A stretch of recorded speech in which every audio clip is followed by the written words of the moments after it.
greatest enemy we have is raised in our own mind. The grammar of self-intolerance is what we have imposed and allowed others to impose upon us.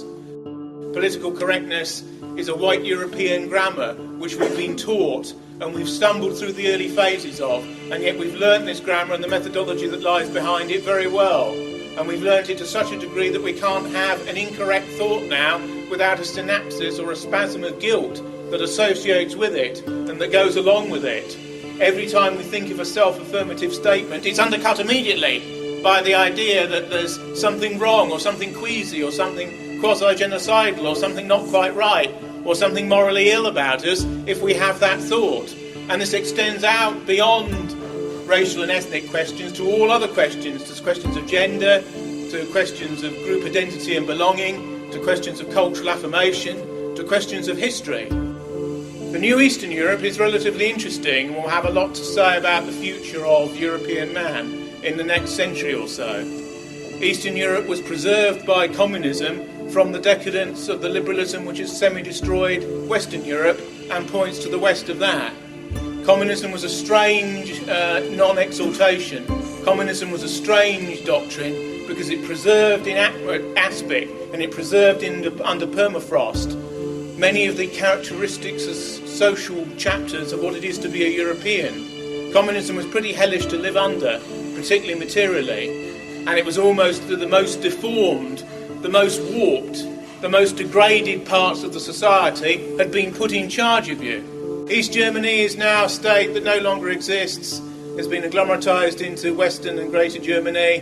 The wall has come down, the Stasi are demobilized and no longer evident, and yet in a strange way, a spirit of Marxism is abroad in the West. A spirit of Marxism is abroad in the United States, unbelievably so. The number of American Marxist-Leninists you could have got in a few taxis to a certain extent, and yet a element of cultural Marxism is abroad in the United States, as it is in Western Europe, as it is in Northern and to a certain extent Southern Europe, as it is much less evidently so in post-communist Eastern Europe, where there's been an enormous reaction against it. Let's take a little bit of time to examine why Marxism, of all things, has ended up influential culturally in the United States.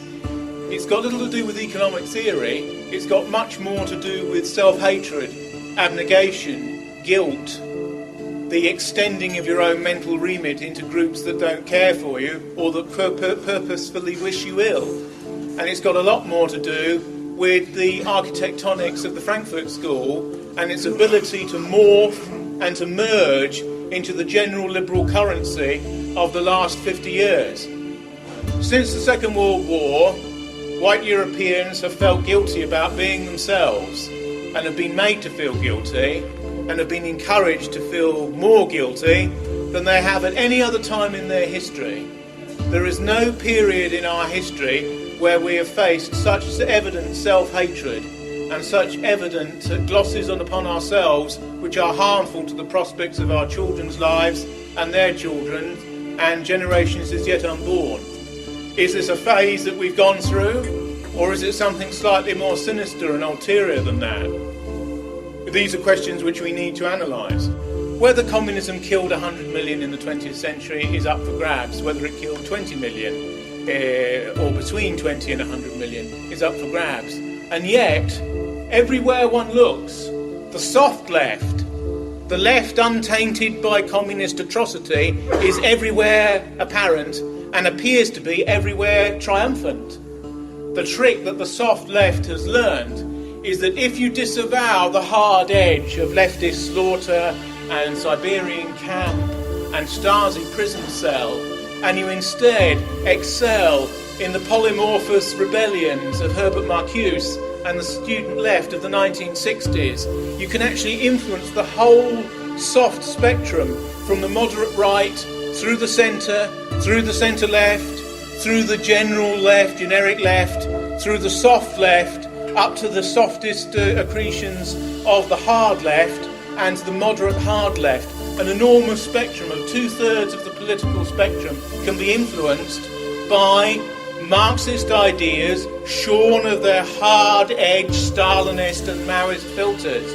No one wants to know about Jean-Paul Sartre now, even in France, partly because he embraced Maoism at the end of his career. He embraced Maoism with Simone de Beauvoir and Gortz and these other people right at the end of his career. He edited a Maoist paper.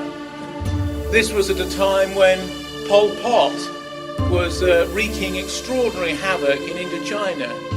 And yet, the ideas that these people stood for, the idea that the family is a gun in the hands of the bourgeois class, the idea that humour itself is a gun in the hands of the bourgeois class, the idea that there's something uniquely oppressive about being male, that there's something uniquely oppressive about being a Caucasian, that there's something uniquely oppressive about the Western historical destiny. All of these ideas have been shorn of their human rights abuses in Eastern Europe and Central Asia and Far Eastern Asia, and have been reflected back into the West and onto the West, to the degree that you can't set up a student group in an American university now unless you're under relatively deep cover to oppose this sort of thing, because the ideas themselves are so hegemonic. Why has this occurred?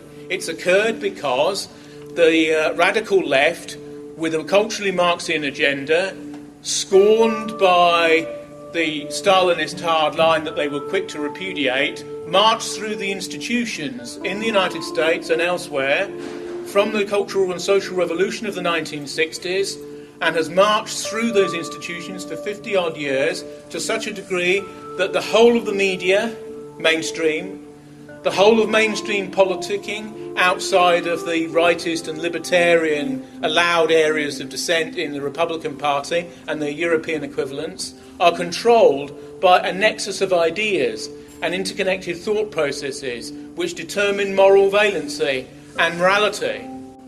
The idea that identifying with yourself and with your own past is somehow immoral is one of the chief factors whereby the identity of post-European people in the United States has been turned back upon themselves, turned back in a vice-like constriction where it can be used to destroy people and to disarm them. If you rip out, for fear of being hostile to anyone else, all prospect of group identity that is based upon strength, you will end up with a very weak and a very effeminate and a very fey doctrine of your own culture, and that is what is occurring at the present time.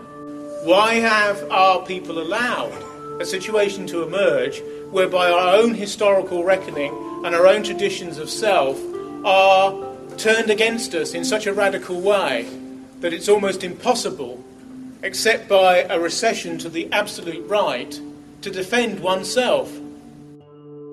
Political correctness is a methodology and a grammar. It is designed to restrict the prospect of thought before the thought is even enunciated. Chairman Mao had the idea of magic words. Magic words. Racism is a magic word. Use it and people fall apart. People begin to disengage even from their own desire to defend themselves. All of the other isms, sexism, disableism, classism, ageism, homophobia, Islamophobia, all the others are paler reflections in other and slightly less crucial areas of the original one, racism. Racism is a term developed by Leon Trotsky in an article in the Left Oppositionalist Journal in the Soviet Union in 1926, I think 1927. It is now universalised from its dissentient communist origins, and that word has been abstracted now to such a degree that it is universal. It's universal. It's become a moral lexicon of engagement and disengagement. If you wish to condemn somebody in contemporary discourse, you say that they are a racist, and there's a degree to which nobody can refute what you are saying in the present dispensation. It's important to realise that these psychological constructs for the majority of our people are deeply crippling and are deeply negative in their effects. You have a situation now where people have so loaded upon themselves the untrammelled forces of guilt and the absence of self-preservation that almost any healthy, instinctual or virile capacity is beyond them, except as a reaction to a prior threat. only when we recover the sense of dynamism that we seem to have partly lost will we have a future. Many other groups in this world wonder about what has happened to us, wondered what has happened to our energy. Don't be surprised if you learn that many of the elites in foreign countries, in India and China and so on, view with bemused amazement the trajectory of the present West, the degree to which the West is so self-hating about its own music, about its own art, about its own architecture, about its own military history. Other groups in the world are amazed at this, but will seek to take advantage of it, because why wouldn't they? In the circumstances of group competition, which this globe entertains. All groups are partly in competition for scarce resources against all other groups. It doesn't have to be as merciless as all that, but it is real, and it is extant, and it is ongoing. Mass immigration into Britain began with the Nationality Act in 1948, which was passed by the Attlee government. And Attlee, who was the then Labour Prime Minister, in a landslide victory that Labour won immediately after the Second World War, said that if the races of the world are mixed together, there will be no more war. What you get instead is you get the internalisation of divisions and belly aching of a globalist sort inside societies instead of between them. So all that happens is the group dynamics, which were nation-state oriented and national in the past, in the last 3 to 5 centuries, shall we say, become internal. Because human competition and the dynamics of group difference are such that they will always exist, no matter what you do. They will exist inside multiracial marriages. They will exist inside multiracial schools. They will exist inside multiracial cities. They will exist within multi-ethnic housing developments. And they will certainly exist within multiracial societies. What is happening here and elsewhere in the West is the biggest test that Western people have faced for a very long period. In the past, threats were always perceived as external.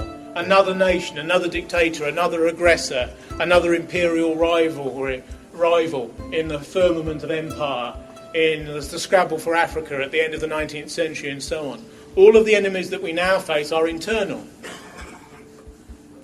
And the biggest enemies that we face are in our own minds. Are the feeling that we shouldn't say this, shouldn't write this, shouldn't speak this, shouldn't think this. These are the biggest enemies that we have.